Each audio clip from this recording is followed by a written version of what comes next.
Why are we stressing? Yeah, he might owe 50 million. Just with those two fights, Canelo and the Pacquiao fight, 400 million, just with those two fights. Imagine getting a letter from the IRS saying you owe millions in taxes. That is how Floyd Mayweather got knocked out by the IRS. Stephen A. Smith, known for his direct and outspoken style, has voiced concerns about Floyd Mayweather Jr.'s financial situation. He highlighted what he as inconsistencies between Mayweather's claims of massive earnings per fight and his ongoing financial obligations, including reported issues involving the IRS. Smith argued that someone with Mayweather's level of success and wealth shouldn't be dealing with these kinds of complications. He also suggested that continued financial disputes could affect how Mayweather's legacy is ultimately viewed. Overall, his remarks focus on the contrast between Mayweather's public image of financial dominance and the legal and monetary challenges tied to him. Comes up to about $140 million that you're throwing around. I don't understand this, but here's all I got to say. For those of you that are looking at him and you're saying to yourself, excuse me, according to the reports, he makes about $1.5 million per show or whatever. Why are we stressing? Yeah, he might owe 50 million. In his breakdown, Stephen A. Smith expressed clear surprise at Floyd Mayweather Jr.'s financial decisions, pointing out how unexpected it is for someone who has earned such enormous sums to be linked with ongoing disputes. He suggested that these situations raise concerns not just about financial judgment, but also about how they could affect Mayweather's reputation within the sports world. Smith stressed the importance of maintaining strong financial discipline, especially for high-profile athletes. He also indicated that Mayweather's circumstances could serve as a cautionary example, showing how poor money management may impact how a career and legacy are ultimately viewed over time. You know, kind of sold that. It was great marketing. He's not a boxer, but hey, he was a knockout artist in the UFC. I get it. John Gotti III, I don't know anything about him. I'm not trying to disrespect him. And yes, I'm being smart. I'm not trying to disrespect the grandson of a mobster. Fair enough. But what I'm trying to say is this. When you're great, when you're elite, not just anybody deserves to be in your pristine space. And what I mean by that is I'm not talking about on the street, anything like that. Boxing is yours. Floyd Mayweather Jr., widely known as Money Mayweather, has built his image around massive financial success, often referencing earnings of around $400 million from fights against Manny Pacquiao and Canelo Alvarez. The 2015 bout with Pacquiao alone generated over $400 million in total revenue, with Mayweather reportedly taking a significant portion. Despite these figures, questions about his finances surfaced when the Internal Revenue Service placed a lien tied to roughly $22.2 million in unpaid taxes from 2015. This situation led to increased scrutiny over how his wealth was being managed, especially given his public image centered on luxury and financial dominance. Mayweather later addressed the issue, stating that he had already paid $26 million in taxes for that same year. He rejected the concerns, insisting that his financial standing remained solid and that his obligations were under control. The contrast between his public claims of financial strength and the reported tax matter highlights the complexities of managing large-scale earnings, even for top athletes. Like, is fighting again, and they say that he's fighting for money. How could that be? Your team. You know, it's all about who you surround yourself with. I don't know who's his promoter. I gave him the option before. Well, me and Manny spoke before about fighting the first time. I think I offered him, 40 million. I don't know if it was, but I told him I would wire him 20 million within 48 hours. And then at that particular time, he said he wanted 50-50, and he got off the phone. And at that time, I think I was going to make for that fight probably 75 million at that time, somewhere upwards of 75 million. But it's all about timing. Took my time, I waited, we communicated. Floyd Mayweather Jr. often reflects on his early years, describing a journey that began in difficult circumstances and led to the pinnacle of boxing success. As a child, he lived in a small one-bedroom apartment in New Jersey with multiple family members, at times facing harsh conditions, including periods without essential utilities. His mother battled addiction, while his father, Floyd Mayweather Sr., spent long stretches in prison during his upbringing. Despite these challenges, Mayweather found direction in boxing. He has spoken about becoming self-reliant at a young age, developing a strong sense of independence. His father later played a key role in shaping his mindset, emphasizing discipline and focus, and encouraging him to let his performances speak rather than seeking attention outside the ring. Mayweather has often summed up his mentality with the phrase, "It's never good enough," reflecting a constant drive to improve and a willingness to block out external criticism. Throughout his career, he has remained focused on his goals, largely unaffected by public opinion. His story ultimately highlights persistence and determination, showing how he overcame early adversity to reach the highest level in the sport. Before I can take care of anyone outside the home, I must take care of home first. So what I believe in every day is I strengthen my children and my family by giving them wisdom about life. In the boxing world, my dad taught me also, the less you get hit, the longer you can last in the sport of boxing. That's anything in life. For a person that's working a 9 to 5, an everyday job, you want to take as less punishment as possible on that job so you can last a very long time and feed your family. And then my dad also taught me this. It's never good enough. No matter what, it's never good enough. Stephen A. Smith has openly criticized Floyd Mayweather Jr. for continuing to participate in exhibition bouts against opponents viewed as far less competitive, including Conor McGregor. He has questioned why Mayweather remains active in these events despite already earning enormous sums throughout his career, including an estimated $280 million from the McGregor fight. Smith suggests that these appearances seem more financially motivated than driven by true competition, but he also argued that taking part in such exhibitions could impact Mayweather's legacy, noting that elite athletes of his caliber are typically expected to compete against top-level opposition. According to Smith, the level of competition in these later appearances does not match the standard Mayweather faced during his prime, which could influence how his career is remembered over time. In addition, Smith pointed to what he as a contradiction between Mayweather's immense earnings and his financial obligations, referencing the reported $22.2 million tax lien from the Internal Revenue Service in 2015. He questioned how someone with such wealth could encounter these issues, suggesting that stronger financial management might have prevented them. Mayweather's public image has also been shaped by his displays of wealth and lifestyle. In May 2024, reports circulated claiming he gave $30,000 in cash to 3 homeless individuals near the Crypto.com arena. The story gained traction online and was praised by some, but questions emerged when Mayweather later shared posts from Dubai around the same time. His apparent presence overseas led some observers to question the accuracy or context of the reported incident, as the timeline created uncertainty about his direct involvement. Where is Floyd Mayweather? Is he still stuck in Dubai? Is he back in the United States? Because, there's been a lot of contradicting stories coming out about this, but we do have an update of exactly what's going on. And I do think there is some lying involved. I don't know who's lying, but somebody is lying. And that's what we're going to figure out in today's video. By the end of this video, I hope we figure out where Floyd Mayweather is. So, on the 2nd of May, TMZ came out with this article. It says Floyd Mayweather gives $30K to group of homeless men before Clippers game. Now this comes amid, rumors of Floyd Mayweather being stuck in Dubai because he owes people money. And, these are coming from trustworthy sources, Gervonta Davis, Floyd Mayweather, people who know about Floyd Mayweather's inner life.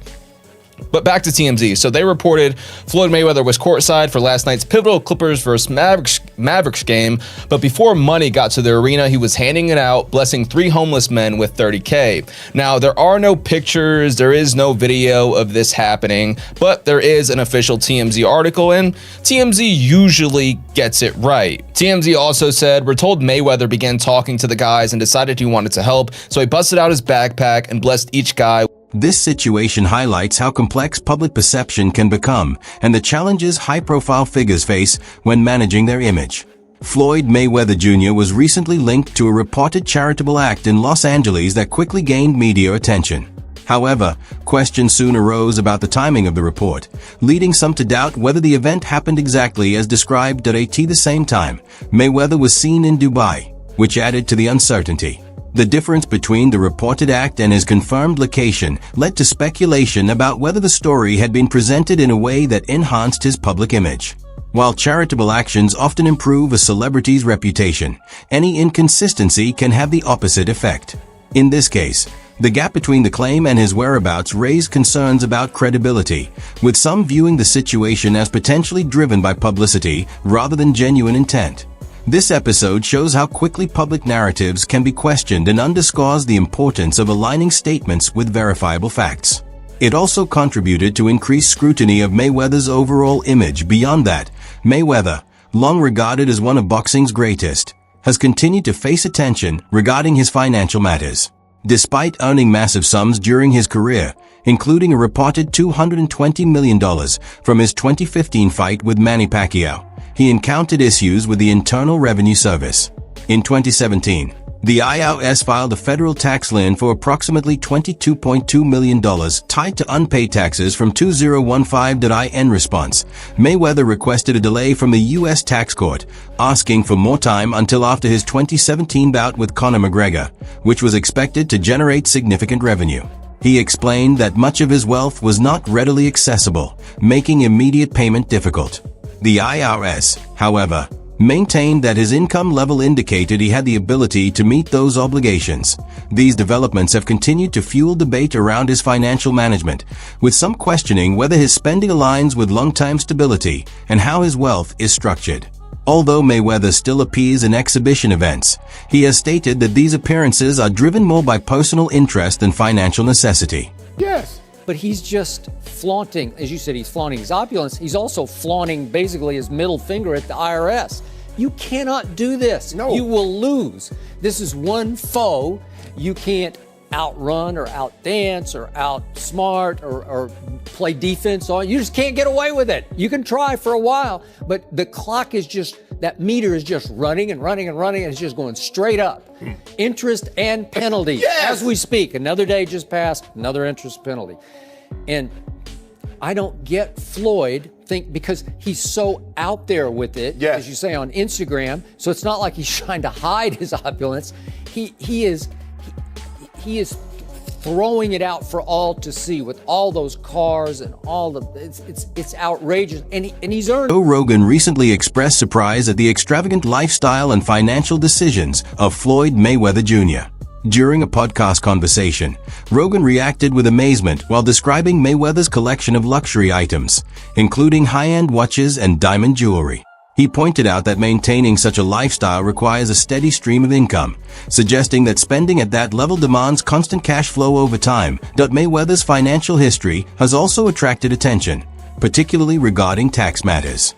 In 2017, the Internal Revenue Service filed a lien stating that he owed around $22.2 million in unpaid taxes from 2015, a year when he reportedly earned a substantial amount from his fight with Manny Pacquiao.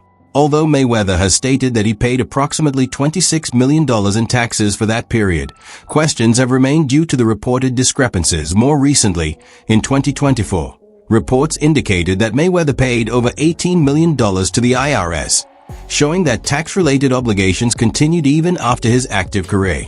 These developments highlight the complexity of managing large-scale wealth, demonstrating that even top-earning athletes must carefully handle their finances. Rogan's comments ultimately underscore the importance of disciplined financial planning, regardless of how much someone earns. He owed that money to the IRS. How much does he owe? It's in the $20+ million range. It's a lot of money, man. But it's not something that he's been, it's not like deception. No. It's just neglect to It's pay. neglect. And it's also like, I think, and there is like a truth to this. He makes so much money. There's probably a point when they're like, hey, it's time to pay your taxes. And you go like, all right, here's a check for $25 million. That's an incredible amount of money. And then they go, that's true, but you owe 50 more. And he's just like, that can't be right. I've given you $25 million. Yeah, he's bought over 100 luxury cars from the same dealer and always pays in cash. He has $15 million worth of cars. Congrats. You can sell those. Floyd Maywetter Jr.'s former accountant, Dave Hall, described the boxer as having a very casual approach to large sums of money. According to Hall, amounts like $50,000, $100,000, or even $200,000 were often treated as relatively minor, reflecting a mindset that such figures didn't significantly affect his overall wealth. This perspective suggested a belief that his income was so high that smaller amounts didn't require close monitoring. However, Hall also pointed out that this approach can raise concerns from a financial management standpoint.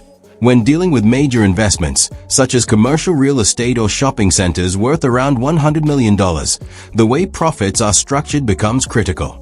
For instance, a $10 million gain could be taxed very differently depending on how it's handled, potentially leading to much higher liabilities if not planned properly. This example underscores the importance of detailed financial oversight and strategic tax planning, especially at high income levels. Changes in tax policies, including adjustments to rules like step-up in basis, can further increase exposure if not carefully managed. Hall's observations are often cited as a reminder that even substantial wealth requires disciplined planning to maintain long-term financial stability. How much money do you have in your bank account? Which account? Which bank? You have more than one account? Absolutely. I don't even have one account. Give me the amount of money you have in one of your accounts. 200 million? 300 million? Dollars? Yeah, in different accounts. Floyd Mayweather Jr.'s former accountant offered insight into the boxer's laid-back approach to money, noting that sums like $50,000, $100,000, or even $200,000 were often viewed as too small to worry about. From Mayweather's perspective, these amounts reportedly had little effect on his overall financial position, reflecting a mindset where such figures didn't demand close attention. This attitude has drawn attention from high net worth investors, who typically treat those same amounts as highly significant. The accountant explained that even small shifts in tax rates can greatly impact returns when dealing with large-scale assets. For example, a $10 million profit from a commercial property or mall could lead to a much higher tax burden if exposed to less favorable rates, compared to a more strategic structure. These differences highlight why detailed tax planning and a strong understanding of financial structures are essential when managing substantial wealth. Variations in taxation can significantly affect net outcomes, making careful planning critical for long-term preservation. Mayweather's reported tendency to overlook smaller financial details has led some to question his broader approach to money management. While his career earnings are undeniably massive, this mindset suggests a level of focus that may not always emphasize detailed oversight. Overall, the situation reflects the complexity of handling significant wealth and the potential risks that come with neglecting finer financial considerations. A solo 401k, but you can do solo self-directed 401ks, $20,500 contribution that can go in there from you. You can also have employers. I mean, you get up to 50, I think it's actually $64,000 into those this year. So, I mean, again, large amounts you can get inside of there, which if you got the extra money, then builds up to where you can buy properties. Maybe initially you're just doing loans, but over time you're starting to buy actual assets inside of there, and all that's growing tax-free. Yeah. So do you see any issues coming up front? Any issues coming up, or any challenges, or anything that can affect, tax changes that are coming? Obviously, tax rates are going up, but anything that's, anyone that's listening, that's a real estate investor, should be aware of, or? Yeah. The biggest thing that they're talking about is increasing the long-term capital gains rate, getting it back up to ordinary tax. Now, what's being discussed is anything over $1 million transaction. So you'd have many people that are getting into just residences, making 100, 200 grand here or there, $50,000 not going to affect. But for those large investors, obviously that's becoming very concerning, because if you've got a building, big mall or something else, it could be worth $100 million. All of a sudden you've got a $10 million profit on there that's now going to be taxed at 37 or 40 versus 20 to 24. Huge difference. So that's the biggest one people are keeping their eye on. There are some discussions that the step up in basis would go away with death, that people would no longer be able to get real estate with the step up in basis. But both of these have kind of fizzled. Again, they were part of Build Back Better that President Biden could never get enough support for. And with all the other economic issues that are going on right now, they've basically put it all on hold and said, look, we're not going to make any of these big changes until we can get inflation and some of these other things under control. I saw a thing the other day that I guess It was up to 9.1% inflation. Yeah. And it just, was that yesterday, I think. It Yesterday, was all over Facebook that it went up like even more. And I know that we got quoted on a refinance for Floyd Mayweather Jr.'s business associate has expressed concerns about the boxer's financial situation, noting that despite career earnings reportedly exceeding $1.2 billion, his lavish lifestyle may be eroding his net worth. According to the account, the combination of large, recurring expenses linked to luxury living appears to be consuming a substantial portion of his income, even with ongoing revenue streams. The associate highlighted Mayweather's spending habits, which include high-end cars, private jets, and expensive real estate, with monthly outlays reportedly reaching hundreds of thousands of dollars. Even with annual earnings that can total tens of millions, these expenditures may outpace his inflows, putting pressure on his financial stability. Compounding this is the continuing responsibility to meet tax obligations, including those associated with the Internal Revenue Service. While Mayweather is often seen as one of the wealthiest athletes, these insights suggest that sustaining such a lifestyle demands careful balancing of income and spending. The mix of high expenses and outstanding liabilities raises questions about the long-term sustainability of his finances. His financial approach serves as a cautionary example, showing that even individuals with extraordinary earnings can face challenges when income and expenditures are misaligned, and when significant obligations remain unresolved. Look, man, we both made some real money, but you start burning through, you make $2-3 million a year, you burning through $100,000 a month. You ain't really got that much money. Shit, he probably spending way more than that. No, I'm talking regular dudes. I see what you're say we made $3 million, we burning through $100,000 a month. We really don't got no paper like that saved up. That's a fact. So even if he's making $100 million, if he's burning through $5, $6, $7 million a month, you still got taxes, you still got responsibilities. So I don't know nobody's bag, but me and you, we real. We never count nobody paper. So not at all. I hope he got 10 billion. And I hope he get out of his problem. That's a fact, because you would figure he should be able to just cash him out. Like whatever the tab is, he should be able to wire that. That wraps up today's video. Make sure to stay tuned for the next update, and don't forget to like, share, and subscribe for more content from Boxing Vibe.